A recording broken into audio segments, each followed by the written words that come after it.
She was the daughter her own parents used as a warning, the one they called slow, ordinary, and too small-minded to ever stand beside her brilliant sister. That was how Hazel Mercer was talked about in Waterloo, Ontario, especially at family dinners where her parents praised her older sister's University of Toronto success while dismissing Hazel's work at a local clinic as an embarrassing consolation prize. 3 years later, the same people who laughed at her for being just a college kid could do nothing but stare in silence when a $55 million check sat on the table in front of her. Before we get into tonight's story, I want to hear from you. Have you ever been underestimated by your own family just because your path looked different from someone else's? Drop a comment with "I know that feeling" and tell me what city in Canada or anywhere else you're listening from, because stories like this always hit hardest when the hurt comes from home. And honestly, this kind of pain is different. When strangers look down on you, it stings, but when it's your own parents doing it over and over again, it settles into your bones in a way that can take years to undo. If you're someone who always supports this channel, thank you so much. I pray that God gives you peace in your home, steadiness in your heart, and opens doors for you at exactly the right time. Now listen carefully, because this story starts with a girl everyone thought was the least impressive person in her own family and ends in a way none of them saw coming. I grew up in Waterloo, Ontario, in a neat red brick house on a quiet street where everything looked respectable from the outside. My parents cared a lot about appearances. They kept the lawn trimmed, the curtains washed, the front steps salted in winter before sunrise, and they made sure everyone on the block knew exactly what kind of family they were supposed to be. Or, at least, what kind of family they wanted people to think they were. Inside that house, there were always two versions of success. There was my older sister, Iris, who had the kind of report cards my parents framed like artwork. Straight A's, debate club, scholarships, the kind of teenager teachers remembered and relatives bragged about. When she got into the University of Toronto, my mother cried as if one of us had been crowned royalty. My father took her acceptance letter to work and showed it to people like it was proof that our family line had produced something special. Then there was me, Hazel. Average grades. Not failing, never in trouble, not lazy, just average. I understood things more slowly. I needed to touch a problem before I could solve it. I was better at noticing patterns in real life than memorizing theories from textbooks. But in my parents' world, none of that mattered. If it didn't come with a big university name or a perfect transcript, it didn't count. By the time I was 14, I already knew what role I had in the family. Iris was the pride. I was the warning. Why can't you be more focused like your sister? Look at how organized Iris is. Hazel, you really have to try harder. We worry about your future. Those lines were so common in our house that they stopped sounding like sentences and started sounding like background noise. I heard them while helping with dishes, while packing school lunches, while standing in the hallway with my coat still on. My parents never needed a special occasion to compare me to Iris. They could turn any moment into a performance. The strangest part was that Iris herself wasn't always cruel. She could be distant, smug sometimes, and too comfortable with being the favorite, but the worst of it came from my parents. Iris didn't have to say much because they said enough for all three of them. When I finished high school, I didn't get into a prestigious university. My grades were decent, but not the kind that opened the doors my parents respected. I chose a practical path and enrolled in a college program with a healthcare administration focus. It made sense to me. I wanted something real, something useful, something that connected to daily life. I didn't want to spend years chasing prestige when I could start building skills I could actually apply. My mother reacted like I had announced I was throwing my life away. "College," she said, staring at me across the kitchen island. "So that's it? That's what you're settling for?" "It's not settling," I said quietly. "It's a good program." "For who?" my father asked without even looking up from his coffee. "People who couldn't make it anywhere else?" I still remember how hot my face felt. It was late August, but I felt cold all over. I had that familiar urge to explain myself, to make them understand that practical wasn't pathetic, that not everyone needed the same path to have a good future. But I also knew how those conversations ended, with me sounding emotional and them sounding reasonable. Iris was already preparing to move to Toronto by then. My mother kept buying things for her condo: new towels, containers, a proper kettle, expensive winter boots, and speaking in that soft, proud voice she only used when talking about my sister.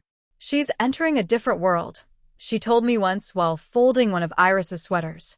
"You wouldn't understand the pressure she's under." I wanted to say, maybe I would if anyone in this house ever believed I was capable of anything. But I didn't. I stayed in Waterloo. I commuted. I studied. I worked part-time at a small clinic near Kitchener to cover what OSAP and savings didn't. It wasn't glamorous. The clinic sat in a modest plaza between a pharmacy and a coffee shop that always smelled like cinnamon in the winter. The waiting room chairs were mismatched because one set had broken years ago and never been fully replaced. The printer jammed at least twice a week. The office software looked like it had been designed in another century. And for the first time in my life, I felt useful. At the clinic, nobody cared that I hadn't gone to the University of Toronto. Nobody asked me to perform intelligence in a way that made my parents comfortable.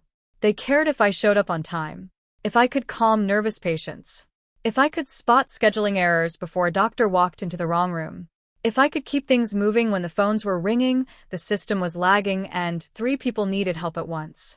I learned fast there, partly because I had to. The clinic manager, Josephine, was the first person who ever made me feel like steady was a kind of intelligence. She was in her 50s, wore reading glasses on a chain around her neck, and had a calm, practical way of talking that made chaos feel manageable. "You notice things," she told me one afternoon after I caught a duplicated insurance submission before it went out. "That matters more than people realize." It was such a simple sentence, but it stayed with me. At home, I was still the dumb one. At the clinic, I was the girl who could remember which patient needed a translator, which doctor always ran 20 minutes behind, which billing code tended to trigger delays, and which elderly man needed someone to print his instructions in a bigger font because he was too proud to ask twice. That difference changed me little by little. Still, every time I went home for dinner, my confidence seemed to shrink the moment I walked through the front door. My parents never fully stopped treating me like a temporary embarrassment. Even after I started doing well in my program, even after I became more capable at work, they acted as if my life was one long consolation prize. One Sunday in October, the leaves blazing orange outside, we had one of those family lunches that always started polite and ended with me feeling small. Iris was home from Toronto for the weekend, wearing a cream wool coat and talking about professors, research opportunities, and networking events like she was already halfway to becoming somebody important. My mother was glowing. "You should hear the way her professors talk about her," she said while serving roast chicken. "They can already tell she's exceptional." I nodded and reached for the carrots. Then my father looked at me. "How's the clinic job?" "It's good," I said. "Busy." He smiled, but it wasn't a kind smile. "Still answering phones?" "I do more than that." "Such as?" I opened my mouth, then closed it. I hated that question because it never came from genuine interest. It was always bait. "I handle scheduling, patient follow-ups, billing prep, file coordination." My mother gave a short laugh.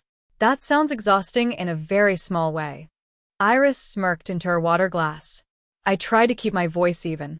"Actually, I like it." "Of course you do," my father said. "Some people are happier with simple things." There was a brief silence after that. Forks, plates, the hum of the fridge. I stared at my food and told myself not to react. Don't give them the satisfaction. Don't cry. Don't defend yourself. Don't become the sensitive one again. But that day, something in me recorded the moment differently. Not just the words, the pattern. The easy way they dismissed work they didn't understand. The way they equated prestige with value. The way they confused visible status with actual usefulness. And deep down, though I couldn't have explained it yet, I thought, one day that blind spot is going to cost them the ability to see me clearly. Back at the clinic, the problems were piling up in ways nobody outside that building would ever notice. Patients were getting double-booked because the appointment system didn't sync properly between front desk entries and physician updates.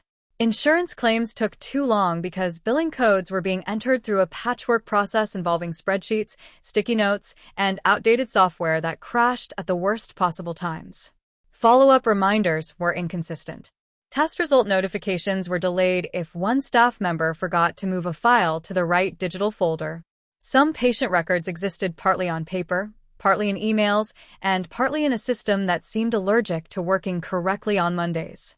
It wasn't dramatic from the outside. Nobody was shouting. There were no explosions.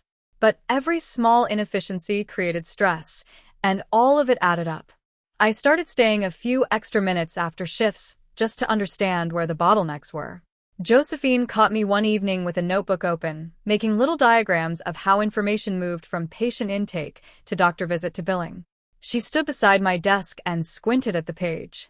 "What are you doing?" "Trying to figure out why everything gets lost between booking and billing." She leaned closer. "You made a flow map?" I laughed awkwardly.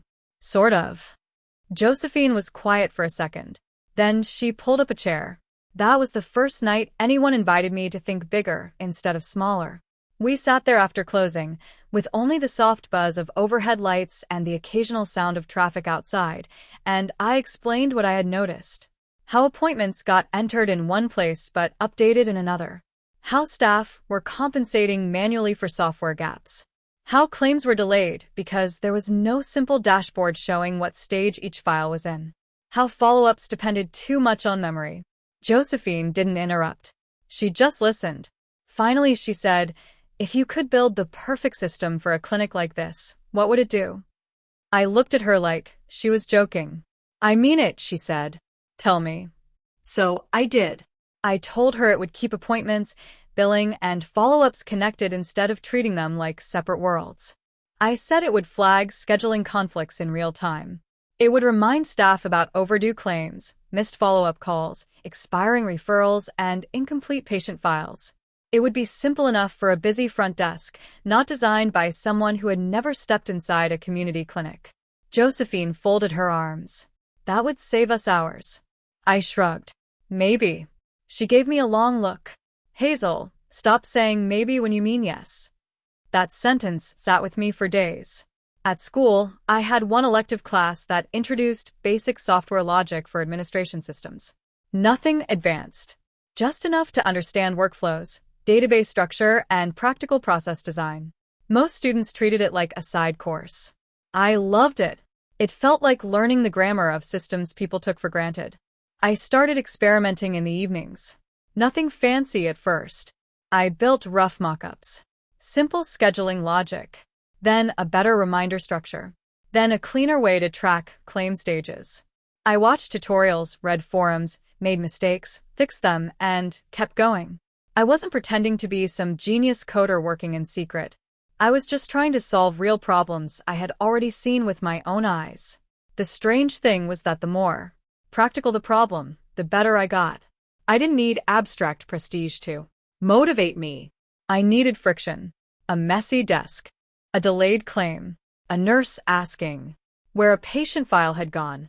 A receptionist staying late because the system refused to cooperate. Those things made me focus. But at home, none of it sounded impressive enough to mention. The one time I tried, it ended exactly how I should have expected. It was near Christmas. Snow had built up at the curb, and my mother was making tea while talking about Iris's internship prospects in Toronto. I thought maybe, just maybe, I could contribute something real. "I've been working on a clinic management tool," I said. My father looked up from his tablet. What? "A system idea for scheduling and billing and follow-ups. The clinic where I work has a lot of issues, and I've been mapping out a better way to handle."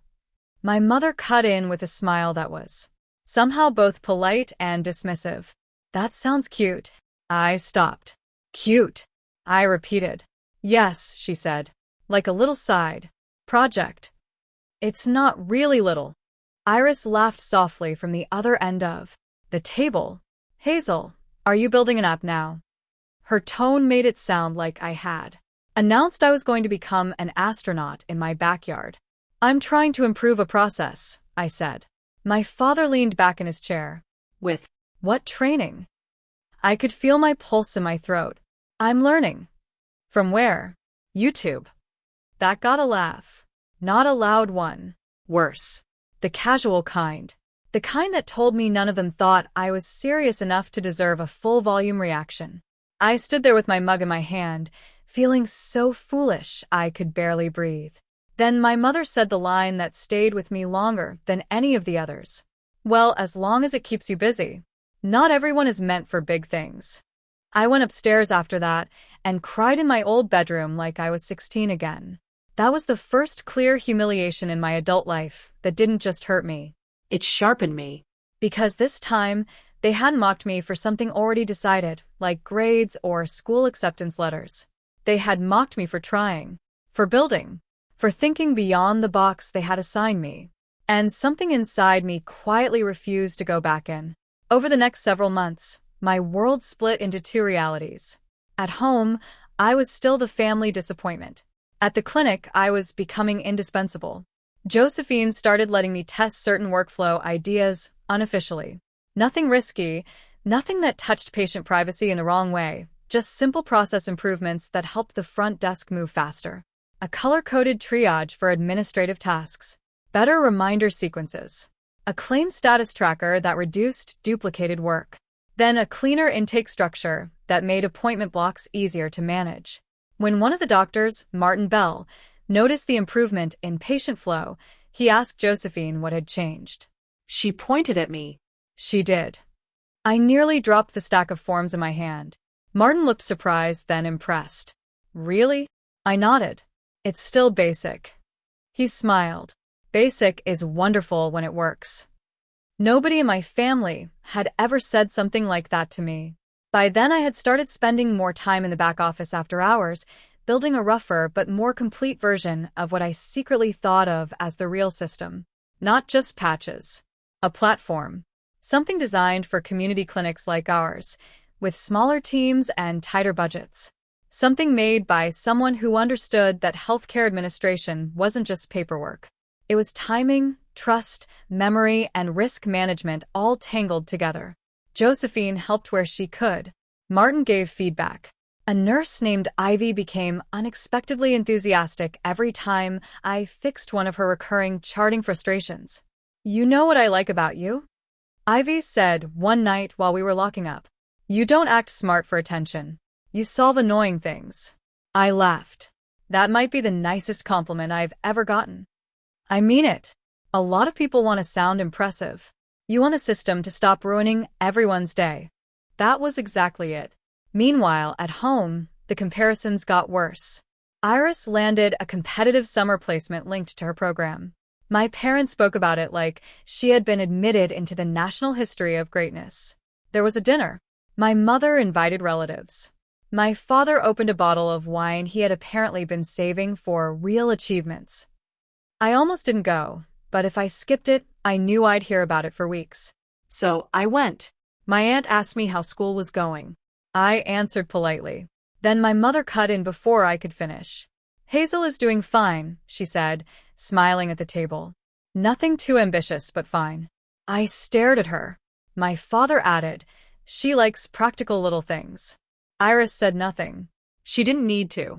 The table laughed gently, awkwardly, the way people do when they're not sure if something is cruel enough to object to. I smiled because that was what I had trained myself to do. But inside, something old and tired in me began to harden into distance. That summer, I moved mentally before I moved physically. I still lived at home because rent in Waterloo was expensive and I was saving money, but my emotional life started happening elsewhere. At the clinic, in coffee shops with my laptop open, in late-night conversations with Josephine about workflow design, in quiet bus rides where I thought through feature priorities and interface mistakes. I stopped trying to win my parents over. That may not sound dramatic, but for someone like me, it was the beginning of freedom. The first important break came when Josephine mentioned my ideas to a friend who managed another clinic in Guelph. He wanted to see the scheduling and follow-up system I had been testing informally. I panicked. I'm not ready, I told her. Josephine looked unimpressed. Are you waiting to become someone else before taking yourself seriously? I hated when she did that. A week later, I found myself in a small office in Guelph, demonstrating my rough system to a tired administrator who kept interrupting me to say, "Wait, can it also do this?" Or do you know how much time that would save? I went home shaking. Not because it had gone badly, because it had gone well. For the first time, something I made had value outside the walls of the clinic where it was born. That night, I opened a cheap bottle of sparkling water in my room and sat cross-legged on my bed staring at my laptop. Snowlight reflected through the window. My house was quiet. My parents were asleep. And I thought, maybe the problem was never that I was too small. Maybe they just had no imagination for lives that didn't look like theirs. But growth doesn't happen cleanly. Every step forward came with new pressure. I was still balancing shifts, coursework, and development. I was exhausted all the time. My eyes hurt from screen fatigue. My back ached. I made mistakes. I forgot meals. There were days I wanted to quit because it felt ridiculous to keep building something nobody in my own family believed in. The worst part was the isolation. I couldn't talk to my parents because they would mock it. I couldn't talk to Iris because she would reduce it to a hobby. Some classmates wouldn't understand the scale of what I was trying to do, and others would act like I was being dramatic for even trying. So I stayed quiet. That was probably why the gaslighting hit harder when it came. My mother noticed I was spending more time out of the house and less time lingering at family events. One evening, she cornered me in the kitchen while I was packing lunch for the next day. "You've been acting strange lately." "I'm just busy." "With what?" School. "Work." She watched me for a second. "You know what I think? I think you've become defensive because deep down you're ashamed." I turned slowly. "Ashamed of what?" "That your life isn't going where you hoped." I almost laughed, not because it was funny, but because it was such a familiar twist. They insulted me, and then if I pulled away, that withdrawal became evidence that something was wrong with me. "That's not what's happening," I said. My mother sighed in the tired, patient way she used when she wanted to sound like the reasonable one. "Hazel, nobody is attacking you. Your father, and I only want you to be realistic.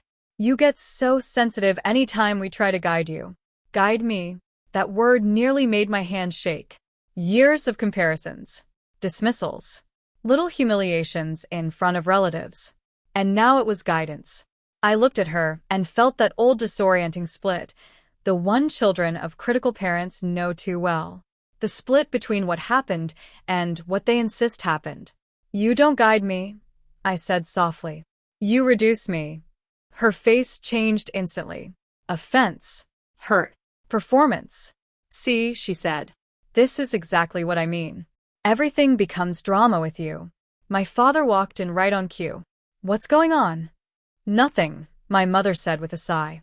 "I'm just trying to talk to Hazel, but apparently we've ruined her life by caring." And there it was. The perfect reversal. I was ungrateful, emotional, Dramatic. The problem? I didn't respond. I just picked up my lunch container and walked away while I could still trust myself not to cry in front of them. I sat on my bed that night in the dark, lit only by my phone screen, and realized something painful. Home was no longer neutral ground. It was a place where reality got rewritten the moment I tried to speak. A few weeks later, my father made it worse. He found one of my notebooks on the dining room table. It had sketches of clinic workflows, feature modules, and cost projections for different sizes of practices. He flipped through it while I stood there taking off my coat. "What is this?" I stepped forward. "My notes." He kept turning pages. "You're still doing this?" "Yes." He chuckled and looked over at my mother, who was in the living room. "Come see this. Hazel thinks she's building some kind of software company." I froze. My mother came over, wiping her hands on a dish towel. She glanced at the pages and raised her eyebrows. "Oh, Hazel." There was something so humiliating about the pity in her voice. "It's not a company," I said. "It's a system." "For what?" my father asked. "To impress people at your little clinic?" I reached for the notebook, but he held it back for another second. "You need to be careful," he said. "People embarrass themselves when they don't know the limits of their own ability." That sentence landed so hard I could barely hear the rest. Limits of their own ability. I took the notebook from his hand and went upstairs, but I didn't cry this time. I just sat there with the notebook open in my lap, staring at the pages they had laughed at. Then I started organizing them more carefully. If they thought I was embarrassing myself, I would do it privately, thoroughly, relentlessly. That spring, the clinic system took a more serious shape. I gave it a working name just for myself, North Star. It sounded too ambitious, so I never said it aloud in front of my family. But in my head, it reminded me what it was supposed to do. Help smaller clinics orient themselves. Keep them from drifting. Give structure in places where chaos had become normal. I started documenting everything more professionally. Use cases. User pain points. Trial feedback. Improvements. Billing reduction estimates. Administrative hours saved. There was still a huge distance between rough software and real product, but the gap no longer felt imaginary. Then something happened that shifted the ground under me. A regional healthcare networking event in Kitchener invited community clinic administrators to speak about operational challenges. Josephine convinced me to come along, even though I insisted I was too junior and too irrelevant to belong in that room. "You belong where your work is useful," she said. That event changed everything. Not instantly. Not in a movie way. But it opened a door. I stood near a display table with bad coffee and dry pastries, listening to clinic managers complain about exactly the same problems I had been trying to solve. Scheduling breakdowns. Billing delays.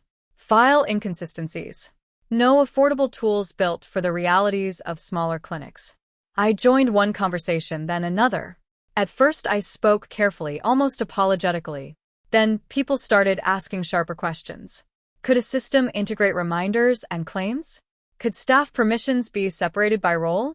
Could referral timing be flagged? Could it work across multiple small locations? By the end of the afternoon, I had 3 email addresses, 1 follow-up meeting request, and my heart pounding so hard I thought I might faint. I came home that evening carrying more hope than I knew what to do with. And that was exactly when my parents decided to make my life feel small again. They had invited extended family over for Easter dinner. The house smelled like ham glaze and buttered rolls. Everyone was dressed nicely. My cousin was talking about graduate school. My aunt was asking Iris about her future in the city. It was the kind of event where every conversation became a ranking system. I tried to stay invisible. It didn't work. At some point, my uncle asked me what I was doing these days, and before I could answer, my father said, "Hazel is still at the clinic and still dabbling in her little software fantasy." The word fantasy made the whole table turn toward me. I could feel heat climb my neck. "It's not a fantasy," I said quietly. My mother smiled that warning smile. "Hazel." "No," I said, surprising myself. "It's not." The room got still. My father set down his glass. "Then what is it?" I swallowed. "It's a real system. People are interested in it." There was a pause. Then Iris let out a soft breath through her nose, almost a laugh. "Interested?" "Yes." "Who?" "Clinic managers, administrators, people who actually use systems like this." My father's expression sharpened. "Hazel, please don't exaggerate in front of the family." That did it. Not because it was the cruelest thing he had ever said, but because it was the cleanest version of the story they always told about me. I was unserious, Confused. inflated, a girl who mistook effort for achievement. "I'm not exaggerating," I said. But my mother was already in full damage control mode, turning toward my relatives with a laugh. "She gets very intense about these things." And just like that, I was no longer speaking as an adult with information. I was being translated back into the family role. Emotional, overreaching, slightly embarrassing. I went silent. That night, after everyone left and the dishes were stacked, my father asked me to sit down in the living room. The tone of his voice told me it wasn't a request. I sat across from him while my mother stood near the mantel with her arms folded. I had seen this setup before. It was what my parents did when they wanted to make something official. My father leaned forward. "You made a scene tonight." I answered a question. "You challenged us in front of the family." "I corrected you." My mother inhaled sharply, like I had slapped someone. My father's jaw tightened. "This obsession is making you arrogant." I stared at him. Obsession. This little project. This attitude. You're acting like you've discovered something revolutionary because a few people were polite to you. I could feel myself shutting down and burning up at the same time. It's not about politeness, I said. It solves real problems. And you think you know more than trained professionals? He asked. I think I know what I've seen. My mother stepped in then, voice soft but deadly. Hazel, sweetheart, this is what worries us. You don't always understand when people are humoring you. That sentence was so cruel, so perfectly designed to collapse the floor under me, that for a second I genuinely couldn't speak. Because that was the trick, wasn't it? If people praised me, maybe they were just being nice. If people showed interest, maybe I misunderstood. If something worked, maybe it wasn't important. If I believed in myself, maybe I was delusional.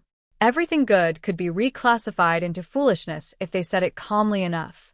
My father crossed his arms. We think it would be healthier if you stopped pouring so much time into this and focused on realistic employment. I heard the words, but what I felt was the meaning underneath them. Stay in your place. Stop reaching. Be manageable again. What does that mean? I asked. It means, he said slowly, that as long as you're living in this house, we are not going to support fantasy behavior. You need to start acting like an adult. My mouth went dry. I am acting like an adult. You're acting like someone chasing nonsense because she can't compete in the real world. That was the moment something final cracked. Not loudly, not visibly, but completely. I looked at both of them and understood, with a clarity that almost felt peaceful, that nothing I built inside that house would ever be seen fairly. No progress would count until someone more important validated it. No success would be real if it began in my hands. And the worst part? If I stayed there long enough, I might start believing them again. I went upstairs and locked my bedroom door. Then I opened my laptop, my notebook, and every document connected to North Star. I worked until nearly 3 in the morning, not because I felt inspired, but because I felt cornered. 2 days later, Josephine called me into her office before my shift. She shut the door, looked at my face, and immediately said, "What happened?" I tried to act normal, but the moment she asked, my eyes burned. "Nothing," I said. She gave me that look of hers. The one that said she had no patience for lies that protected other people. So I told her. Not every childhood wound, not the whole long history, but enough. The comparisons. The mockery. The way my parents treated North Star like proof of my delusion. The family dinner. The living room confrontation. The threat hidden inside their demand for realism. Josephine listened without interrupting once. When I finished, she was quiet for a moment. Then she opened her desk drawer, took out a business card, and slid it toward me. It belonged to a small legal and business advisory office in Kitchener. I frowned. What is this? A place you should visit. Why? Because if your system is becoming real, you need to protect yourself. And because if your home has become the kind of place where people are trying to talk you out of your own future, then you need adults around you who deal in facts. I looked down at the card. My throat tightened. Do you really think it's becoming real? Josephine held my gaze. Hazel, I think you've already built something people need. The only question now is whether you're going to keep letting people who don't understand it define what it's worth. I stared at that card for a long moment. Then I put it in my bag. That evening, I went home, and for the first time in my life, the house did not feel like the center of my world. It felt temporary, like a place I had survived, not a place I belonged. My mother asked if I would be home for dinner on Friday. My father reminded me that I needed to rethink my priorities. I answered politely, but I barely heard them, because for the first time, another possibility had become stronger than their opinion. And although I didn't know it yet, the official moment when they would try to shrink me one last time was already approaching. When you're treated like the least impressive person in the room for years, did you start doubting yourself too? Or did it make you fight harder inside?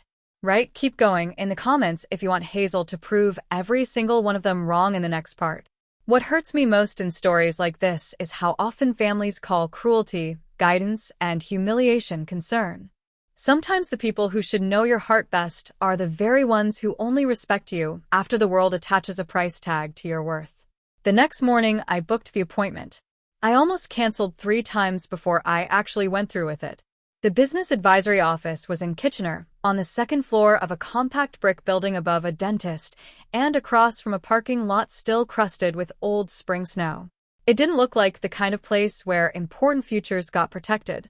It looked ordinary, which, by then, I had started to understand was not the same thing as unimportant. I sat in the waiting area with my backpack on my lap and my hands clasped so tightly my knuckles hurt. I kept thinking that maybe I was embarrassing myself exactly the way my parents said I was. Maybe I was one of those people who mistook a little encouragement for a breakthrough. Maybe I had built a useful internal clinic tool and turned it into some ridiculous fantasy because I was desperate to prove something. Then the receptionist smiled and said, "Hazel Mercer?" I stood up so fast I nearly dropped my notebook. The woman I met with was named Juliet Dawson. She was in her early 40s, sharply dressed, practical, and not easily dazzled. That calmed me more than if she had been warm and enthusiastic. I didn't need flattery. I needed facts. She asked me what I had. So I showed her. Not dramatically. Not like someone unveiling a grand empire. Just page by page. My workflow maps. The scheduling logic. The claims tracking improvement. The modular layout for smaller clinics. The notes from actual staff frustrations. The estimated administrative hours saved. The early interest from other clinics. The rough name I had given it. North Star. Juliet asked good questions. Difficult ones. Who owned the code I had built so far? Was any of it developed using proprietary systems from the clinic? Did I have written agreements with anyone? Had I documented versions and dates? Was I working alone? Had anyone else contributed in a way that could later become a legal issue? I answered as carefully as I could. Some answers were reassuring. Others clearly weren't. At one point, Juliet leaned back and said, "Let me be clear. You are not sitting here with a fantasy. You are sitting here with the early form of a potentially valuable product." I blinked at her. She went on. That does not mean instant success. It does not mean easy money. But it does mean you need to start behaving as if what you're building matters. I think part of me stopped breathing for a second because she said it so plainly. Not maybe. Not cute. Not nice for a college student. Not an overactive imagination. It matters. My eyes burned, and I looked down quickly because I was embarrassed by how much those words affected me. Juliet noticed anyway, but she was kind enough not to comment.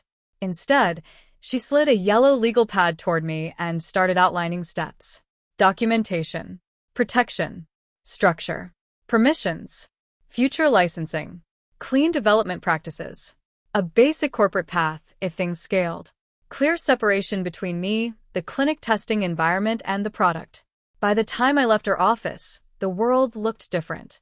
Not magical. Just sharper. I had tasks now. Real ones. Things adults did when they were building something legitimate. I spent that weekend backing up files, dating notes, organizing code versions, writing down who had provided feedback and in what capacity. I started keeping records more formally than ever before.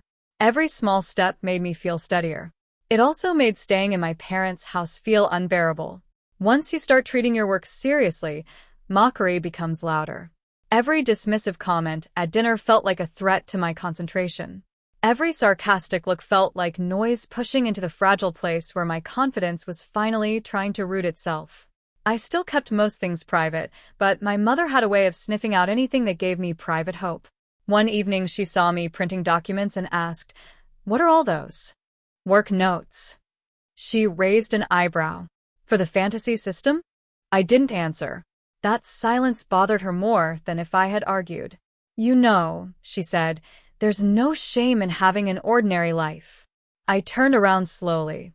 "I never said there was." "No, but you act like you're destined for something bigger, and we're trying to drag you down. We're trying to spare you disappointment."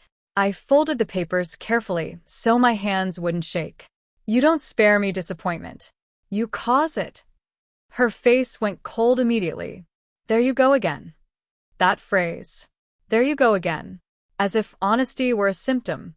As if my pain only existed because I insisted on naming it. I walked away before the conversation could turn into another performance about my attitude. A week later, I made my first adult move without their permission.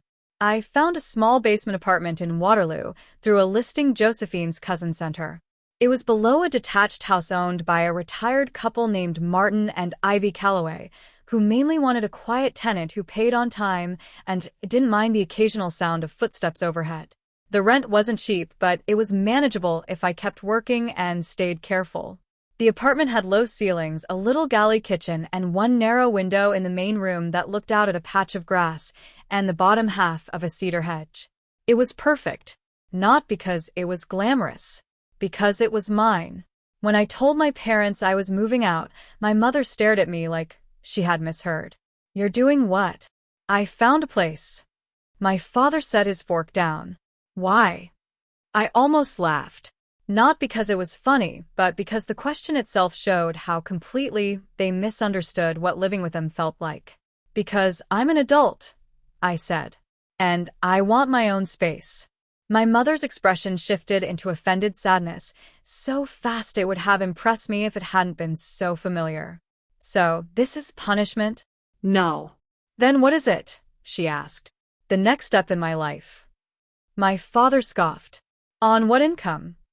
"I work at a clinic front desk." "I know where I work," I said. That irritated him. My mother leaned in. "Hazel, be honest. Is this because you can't handle basic feedback?" There it was again. Their cruelty repackaged as feedback. Their insults translated into care. Their contempt disguised as concern. "No," I said. "It's because I'm tired of being treated like I'm stupid in my own home." The silence after that was so complete, I could hear the wall clock in the dining room. My father's face hardened first. "That is a ridiculous accusation." "It's not an accusation. It's a pattern." My mother looked wounded, which meant she was about to become dangerous. "After everything we've done for you," she said quietly, "this is how you speak to us?" There was a younger version of me who would have folded right then, who would have apologized just to stop the tension, even if the apology hollowed me out afterward. But I was so tired of being edited inside my own life. "I'm moving next Saturday," I said.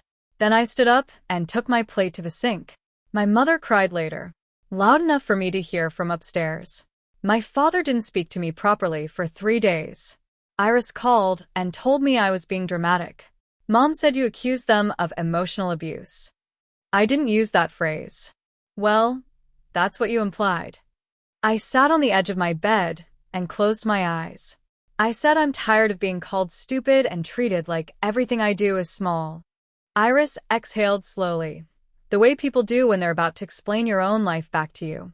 "Hazel, you always take things personally." I let out a short laugh. "Of course I take them personally," I said. "They're about me." She didn't like that. "I just think you're rewriting things to fit some victim narrative." That sentence told me everything I needed to know about how safe she was to trust.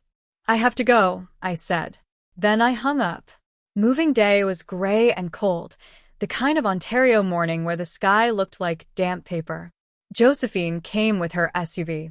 Ivy from the clinic helped too, mostly by insisting on carrying boxes even when I told her she didn't need to. My parents stayed stiff and formal through the whole thing, as if I were a tenant ending a lease rather than their daughter leaving home. My mother offered me a casserole dish for when real life starts getting difficult. My father said, "Don't come back in 2 months saying we didn't warn you." I loaded my boxes into the car without responding. When we pulled away from the house, I looked back once. Not because I was sentimental, because I wanted to see how it felt. Mostly, it felt like leaving a courtroom where I had spent years being cross-examined without counsel. My little basement apartment was cold the first night because I hadn't figured out the thermostat properly. I ate takeout on the floor using a cardboard box as a table. I could hear faint footsteps overhead and the rush of water through old pipes. My bed was only half made. There were still books in shopping bags and extension cords snaking across the room. I have never slept so peacefully in my life. From there, things did not become easy, but they became cleaner. My days were brutally full. I worked at the clinic. I kept refining North Star. I took calls with interested administrators from other clinics. I met Juliet twice more and started learning what it meant to protect intellectual property without pretending I was already some giant founder in a magazine interview. I was still just Hazel, still buying groceries on a budget, still checking my transit card balance, still reheating soup for lunch. But now my work had room to breathe. And because it had room, it began to grow faster. The first paid pilot agreement came from a mid-sized clinic in Cambridge. Not a huge deal. Not life-changing money. But real money. Money in exchange for my system being used because it solved a problem. I stared at the email for a full minute before I trusted myself to respond. Then I called Josephine. She answered on the second ring. What happened? They want to pilot it, I said. A beat of silence. Then, say that again. They want to pilot it. Paid. Josephine laughed so loudly, I had to hold the phone away from my ear. That's my girl, she said, and my eyes filled so fast it made me dizzy. No one had ever sounded proud of me like that without making it conditional. The pilot took over my life for months. There were bugs, confusing user habits, compatibility problems, staff who resisted change, admin workflows I hadn't anticipated. It was exhausting and humbling in the best way. Every flaw taught me something. Every complaint sharpened the next version. When people said something didn't work, I didn't hear rejection. I heard instructions. That difference mattered. At home, feedback had always been a weapon. At work, feedback was information. By the end of that first pilot, appointment conflicts had dropped. Claims were moving faster. Follow-up tasks were more visible. Staff were less overwhelmed. Nothing was perfect, but it was measurably better. Good enough that another clinic asked about adopting it. Then another. North Star spread quietly at first. Waterloo, Cambridge, Guelph, London, Hamilton. I stopped sleeping enough. I learned how to negotiate ugly little details. I made mistakes in pricing. I undercharged at first because I still had that old instinct to apologize for taking up value. Juliet shut that down quickly. Your insecurity is not a pricing model, she told me. I wrote that line down and kept it. By then, I had officially incorporated with help. The words still felt surreal.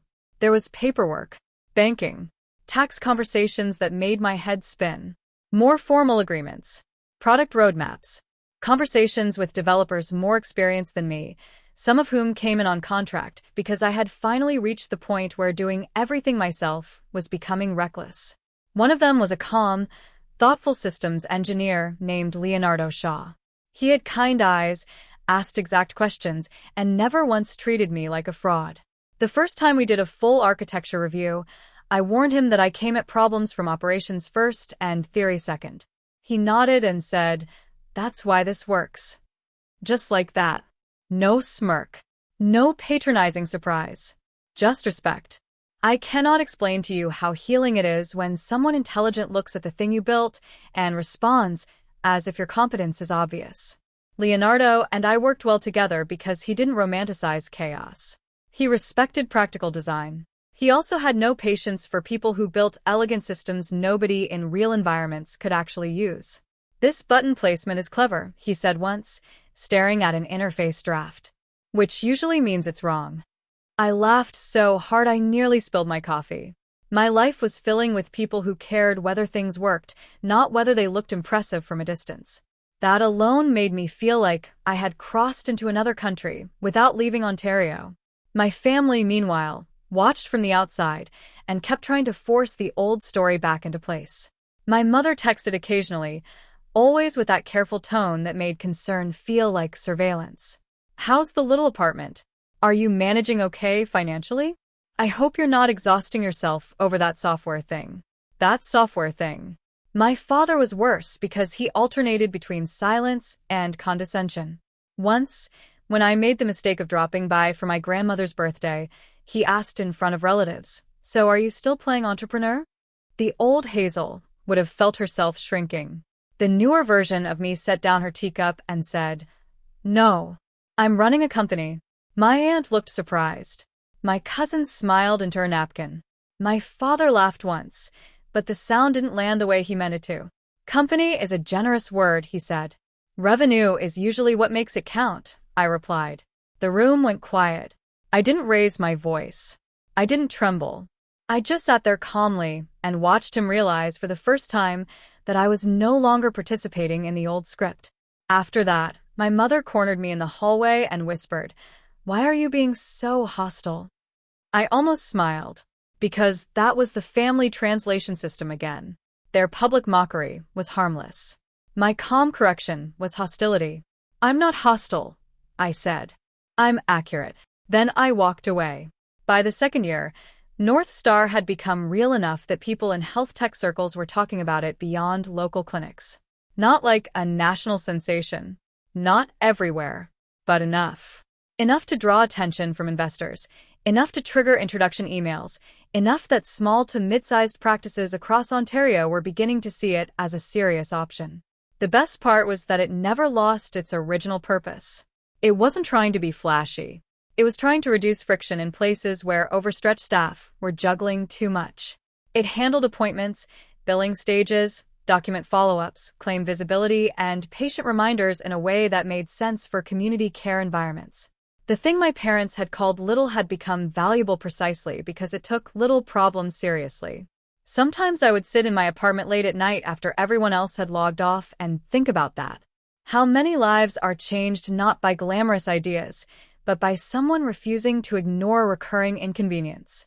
That thought carried me through the hard days. And there were hard days. A major integration nearly collapsed one summer because a partner system changed requirements halfway through implementation. I spent 72 hours in a state that wasn't fully waking or sleeping. I snapped at Ivy once and apologized immediately. I cried in my car after a meeting where I realized a pricing structure I had approved was going to squeeze us badly unless we renegotiated. Success did not arrive wearing a crown. It arrived tired, under pressure, and one decision away from disaster on any given Tuesday.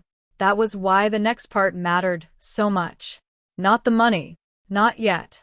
The validation. Not emotional validation. Market validation. Because my whole life, my family had acted as if reality itself would eventually side with them. That if enough time passed, I would be exposed as ordinary, misguided, and overconfident. Instead, reality kept getting more expensive for them to deny. The turning point came through a Canadian health tech company based in Toronto called Northridge Digital Health. They had a growing footprint in clinical operations support and were looking to expand solutions for smaller practice networks. At first, it was just an exploratory call, then another, then due diligence, then product review, then usage metrics, then user satisfaction data, then integration discussions. I tried not to read too much into it. Juliet warned me not to get emotionally attached to any single path. Interest is not money, she said. Respect the process. So I did. Still, I knew what it meant. It meant the thing my parents had laughed at was now important enough to be reviewed by people with acquisition budgets. The more serious it became, the less I said to my family. Not because I was hiding in shame anymore. Because I had finally learned that not everyone deserved live access to my becoming. My mother hated that. She called one evening and asked, "What exactly is going on with your software these days? Your aunt said she heard you're doing very well." I was standing in my kitchen stirring pasta sauce, phone tucked between my shoulder and ear. "Things are busy." "That's vague." "Things are progressing." She laughed lightly. "Hazel, I'm your mother, not the media. You can tell me." There was something almost funny about that line.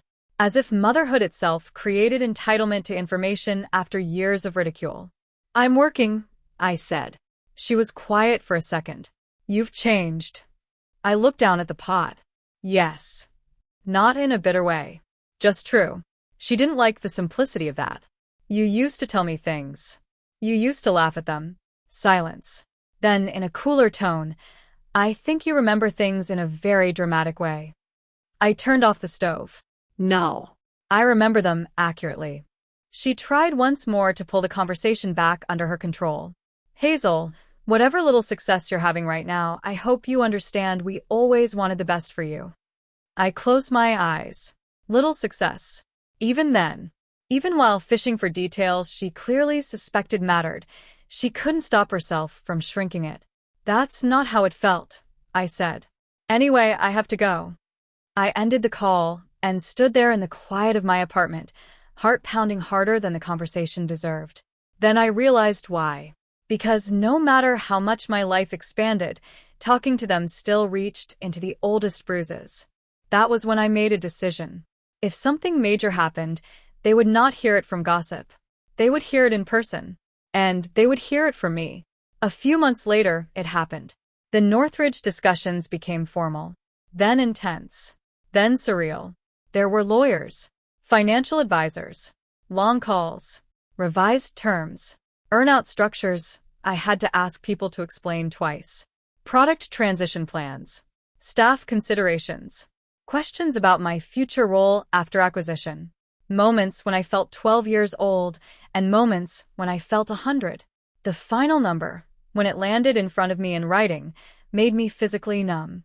$55 million. I stared at it so long Juliet had to ask, "Are you with me?" I was with her. I just wasn't fully with the version of reality where this had become my life. The deal was structured, real, and far beyond anything my younger self could have imagined while being mocked at the dining room table over roast chicken and university rankings. I cried in Juliet's office after signing. Not elegantly. Not inspirationally. I just cried like someone who had been carrying old names for too long and had finally set them down. Juliet handed me tissues and pretended not to notice the worst of it. Leonardo took me out for coffee later and said, "I hope you understand that this number didn't create your intelligence. It only made other people pay attention to it." That sentence stayed with me, because it was exactly right. Money hadn't transformed me from dumb to brilliant. It had exposed how lazy other people's judgments had always been. When the paperwork was finalized and the check was issued as part of the closing process, I asked for a printed ceremonial copy for internal photos and legal presentation materials. Oversized. Visible. Impossible to minimize. At the time, I told myself it was for the records and celebration. But if I'm being completely honest, a quieter part of me already knew. I wanted my parents to see it. Not because I needed the money to prove I was worthy. Because after years of being reduced to a punchline, I wanted reality to enter the room in a form they could not interrupt. So I invited them. Not with drama. Not with clues. Just a formal dinner invitation sent by text and followed up by email, because that felt somehow fitting. "I'd like you and Dad to come to dinner next Saturday at 6 p.m. at my place. Iris too, if she's available. I have something important to share." My mother replied almost immediately. "Important good or important bad?" "Important true," I wrote back. She didn't answer that. All week, I prepared with a calm that surprised me. I cleaned the apartment that was no longer my basement apartment because I had already moved into a modest but beautiful townhouse in Waterloo after the deal process began. Not a mansion. Not some flashy glass palace. Just a warm, quiet place with big windows, a proper office, and a kitchen I loved. I set the table carefully. I ordered food from a good local caterer because I didn't want to spend the day cooking. I placed the framed ceremonial check in my office. Out of sight for now. Leonardo asked if I was sure I wanted to do this. "No," I said, "but I still want to." Juliet said only one thing. "Do not invite them and expecting them to become different people." That helped. Because she was right. I wasn't going into that dinner to heal my family. I was going in to end a lie. They arrived 10 minutes late. My mother came in first, looking around in that quick, discreet way people do when they're judging a home while trying not to seem like they are. My father nodded at the hallway table, the lighting, the finish of the floors. Iris walked in after them in a sleek coat, clearly curious despite herself. "This is lovely," my mother said, and for once there was no insult hidden inside it. "Thank you," I said. My father took a little longer to fully process where he was. "This is all yours?" he asked. "Yes." He looked around again. I didn't rescue him from his own conclusions. Dinner began stiffly. The weather. Traffic. Waterloo developments. Iris's latest professional move. My mother asked cautious questions about the neighborhood.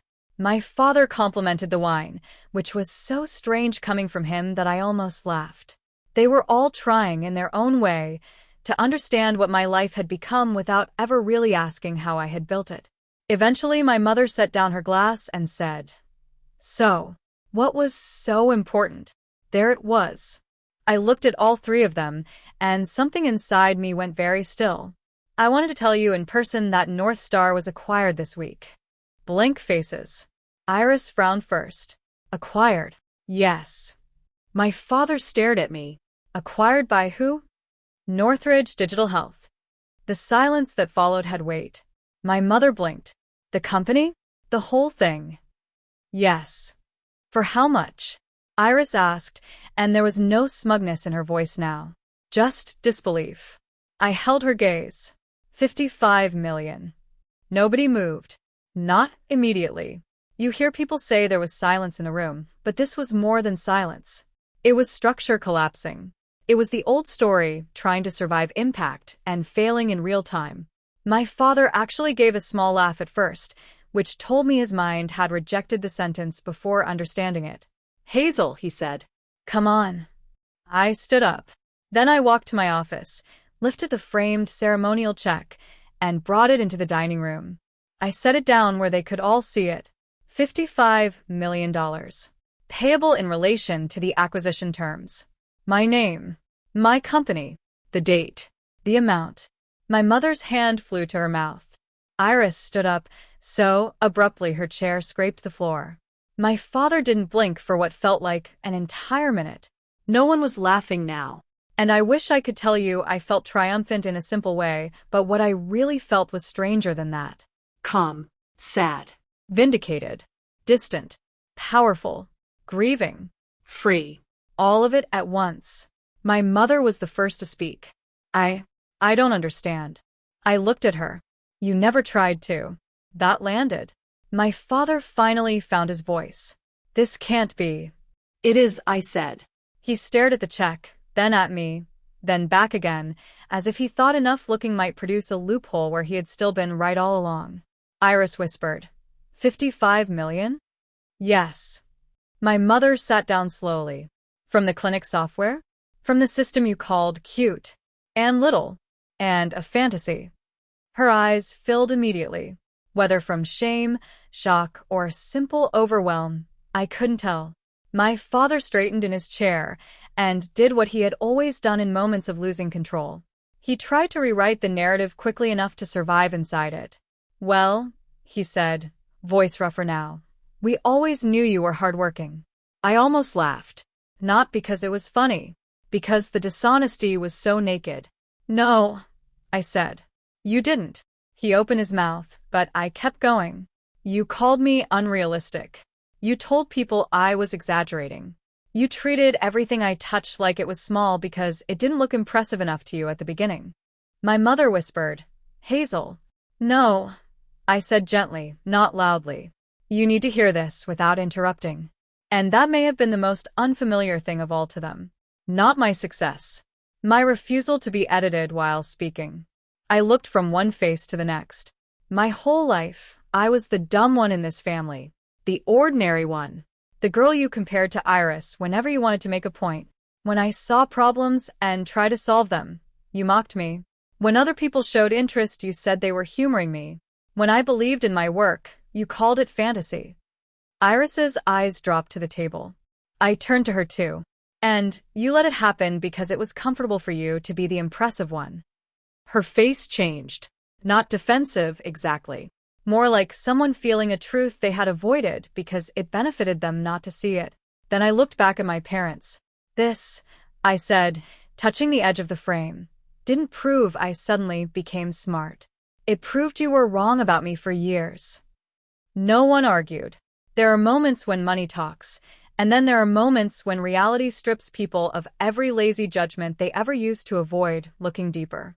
This was the second kind. My mother started crying quietly. "I never meant." I stopped her with a look, not cruelly, just firmly. "Please don't tell me what you meant. I lived what you did." My father's face had gone pale in a way I had only ever seen when bad news hit him from outside his control. He looked older than I had noticed before. Smaller too. He said, "Why didn't you tell us things had gone this far?" That question almost offended me more than everything else. Because you laughed when it was still becoming. That one seemed to hit all three of them. Iris sat back down slowly. I didn't know. You didn't ask, I said. The room was quiet again. Then my mother did something that, years earlier, might have broken me. She reached for my hand. I stepped back. Not dramatically. Just enough. Her hand stayed in the air for a second before she lowered it. That single movement said more than an argument could have. I wasn't punishing her. I was defining the distance, honestly. My father cleared his throat. Hazel, whatever happened before, surely you know we're proud of you. I looked at him for a long time. Then I said the truest thing available. You're impressed by the number. That's not the same as being proud of the person. He had no answer for that. None of them did.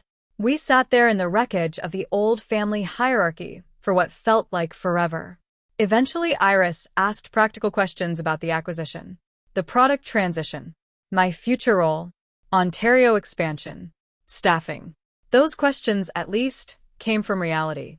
My father asked one or two as well, but his voice had lost all of its old authority around my life. My mother mostly cried and apologized in fragments that never quite became a full apology, because a full apology would have required naming the pattern too clearly. I let the evening continue only long enough to finish what I came to do. Then I stood and said, "Thank you for coming. I think it's time to end the night." My mother looked startled. "You want us to leave?" "Yes." My father stood slowly. Iris followed. At the door, my mother turned to me and said, "Can we talk again? Properly?" I thought about it.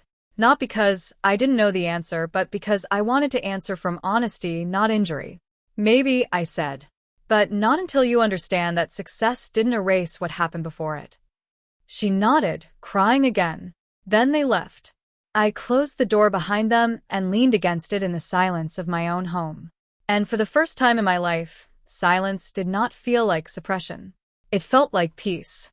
The public climax, if you want to call it that, wasn't only that dinner. News of the acquisition moved fast in the circles that mattered, and then faster in the circles that loved attaching themselves to success after ignoring it. Local business coverage picked it up. Then regional healthcare publications. Then a Waterloo alumni spotlight asked for an interview because now, suddenly, my educational path sounded refreshingly practical and entrepreneurial. That part almost made me laugh out loud. Relatives started appearing in my inbox with congratulations. Old acquaintances who had never once taken me seriously suddenly remembered me as always so quietly brilliant. My mother's friends began sending her messages about how proud she must be. I know because she told me later, and even through the phone, I could hear the irony choking her. The family that once used me as the example of not enough now had to answer questions about me in grocery stores, at church events, at community dinners, and around every smug little social circle where status had always mattered more to them than substance. That was consequence number one. Consequence number two came more privately. I stopped performing availability. I did not rush to make them comfortable. I did not start spending weekends at their house because they had suddenly become interested in me. I did not let the acquisition buy them a cleaner version of history. When my mother called too often, I let calls go unanswered. When my father sent stiff congratulatory messages, I replied politely and briefly. When Iris asked if we could start over as sisters, I said, "We can start honestly, or not at all." I wasn't cruel. I was boundaried. And for a family like mine, that felt almost the same. Over the next year, life settled into a rhythm that would have sounded impossible to the girl crying in her old bedroom after being told she wasn't meant for big things. I worked in a strategic role after the acquisition, enough to make sure North Star's original practical purpose survived inside the larger company structure. I mentored smaller operational teams. I invested carefully. I bought my townhouse outright. I helped Josephine retire early and comfortably after making sure she accepted the support without turning it into a moral battle. She cried when I told her, then tried to argue, then cried harder when I reminded her she had believed in me when I still borrowed confidence like it was on loan. Ivy got a giant flower arrangement and a ridiculous thank you gift basket that made her laugh for 10 straight minutes. Juliet received the kind of bonus and gift that only felt right after all the times she had looked me in the eye and dragged me back to facts when my fear tried to turn me into a smaller version of myself. Leonardo and I kept finding reasons to be in the same places until eventually we stopped pretending those reasons were entirely professional. He was steady in the exact way I needed, not dazzled by money, not afraid of intelligence, not trying to define me through either one. Being with him felt less like being chosen and more like being met. As for my parents, time exposed what the check had only begun. My mother wanted closeness fast, but she wanted it without anatomy. She wanted the warm public version of reconciliation, not the hard private work of admitting how thoroughly she had reduced one daughter to flatter the image of another. Every now and then she would say things like, "We were too hard on you," which was true, but incomplete. Hard implied strictness. The truth was contempt. My father struggled even more because he had built so much of his self-image around being a good judge of worth. My success didn't just surprise him. It humiliated him. Not publicly in some childish revenge way, but internally where it mattered. He had looked directly at his daughter for years and seen only the wrong scale. Once, months later, he came to see me alone. We sat in my kitchen with coffee between us and rain hitting the windows. He looked uncomfortable from the moment he sat down. Finally, he said, "I don't think I understood you." It wasn't enough, but it was more honest than some of the earlier attempts. "No," I said. "You didn't." He nodded slowly. "I thought I was pushing you toward excellence." I watched him for a second, then asked, "Did it ever occur to you that constantly comparing me to Iris might make me feel unloved?" His face changed in a way that told me the answer was no. It genuinely had not occurred to him with full force until too late. "I knew you were sensitive about it," he said. Sensitive? Even then? I almost smiled. "Dad," I said, "I wasn't sensitive about being compared. I was hurt by being dismissed." He looked down at his hands. "That conversation didn't fix us. I don't think one conversation can fix years of misnaming a child. But it was the first one that wasn't built on denial, and that mattered." Iris changed the slowest. Not because she was evil, because she had benefited from the family story and had to decide whether she was willing to lose that comfort by telling the truth about it. Eventually, she did a little. One afternoon, she came over and said, awkwardly, "I think I liked being the benchmark." I looked at her. She swallowed. "That sounds horrible when I say it out loud." "It was horrible when you lived it too," I said. She nodded. That was the beginning of something more real. Not a magical sister bond. Not a movie ending. Just less lying. And, honestly, that was enough for me. What people don't tell you is that when you've spent years being underestimated, revenge fantasies are loud, but peace is quieter and better. I didn't need to humiliate my family forever. I didn't need them kneeling emotionally at my feet. I didn't need every relative to confess they had judged me wrong. I needed a life no longer organized around their opinion. And I got one. Sometimes, on winter mornings in Waterloo when the light comes in pale and blue over fresh snow, I sit with coffee in the kitchen of my own home and think about the girl I used to be. The one at the clinic front desk, noticing inefficiencies nobody with status cared about. The one carrying a notebook while people laughed. The one who thought maybe she really was too ordinary for anyone to take seriously. I want to reach back through time and tell her this.